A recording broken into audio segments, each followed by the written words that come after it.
इंसान वही होता है जो किसी के एहसान को याद रखे। हल जज़ाउल एहसानी इल्लल एहसान। अल्लाह ताला भी बंदे के साथ एहसान का मामला करते हैं।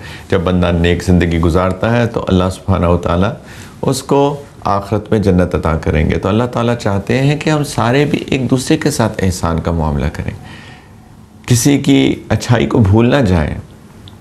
इसी को वफ़ा भी कहते हैं। तो वालिदैन के साथ वफ़ा, वालिदैन के साथ एहसान, ये हमारे दीन का एक बहुत बड़ा हिस्सा है। इसको प्लीज़ याद रखने की कोशिश करनी चाहिए। हमारे बच्चे, नौजवान बच्चे जब बुलूगत की हद तक पहुंच जाते हैं, एडल्ट्स हो जाते हैं, और एडल्ट्स होने के बाद उनको शायद ये लगता है कि हम ऐसे ही पैदा हुए थे। उन्हें भूल ही जाता है कि हम भी छोटे से बच्चे थे।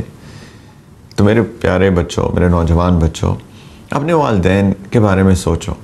और ना सिर्फ के नौजवान बल्कि हम सारे लोग जो मैच्योर एज को पहुंच चुके हैं, अगर उनके वालिदैन हयात हैं, उनके वालिदैन अभी ज़िंदा हैं, तो ये एक बहुत बड़ी सआदत की बात है कि वालिदैन ज़िंदा हैं। एक दफ़ा नबी करीम अलैहिस्सलातु वस्सलाम मिंबर पे तशरीफ़ लेके जा रहे थे, तो उन्होंने एक स्टेप पे कदम मुबारक रखे तो फरमाया कि आमीन, दूसरे पे रखे तो कहा आमीन, तीसरे पे रखे तो फरमाया आमीन। तो बाद में सहाबा ने पूछा, या रसूलल्लाह, आपने आज आमीन आमीन आमीन क्यों कहा? तो उन्होंने फरमाया कि जिब्रील आए थे मेरे पास अलैहिस्सलाम, और उन्होंने मुझे कहा कि आप आमीन कहें। और 3 दुआएं मांगी जिब्रील अलैहिस्सलाम ने। उनमें से एक दुआ ये थी कि वो शख्स बर्बाद हो जाए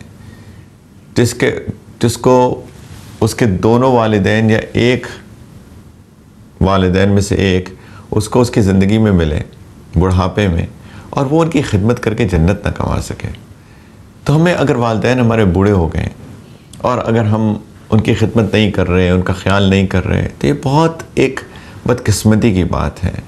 ये इंसान की शकावत है, ये उसकी रेचेडनेस है कि वो अपने वालिदैन के बारे में नहीं सोचता है।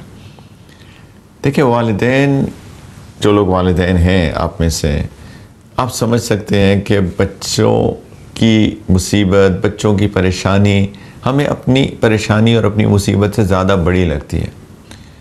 बिल्कुल इसी तरीके से अगर हमारे वालिदैन हयात हैं तो वो भी हमारे बारे में अभी तक सोचते हैं। ये इसलिए मैं इतना एम्फसाइज़ कर रहा हूँ कि मैं कुछ लोगों को जानता हूँ जो अपने वालिदैन को भूल जाते हैं।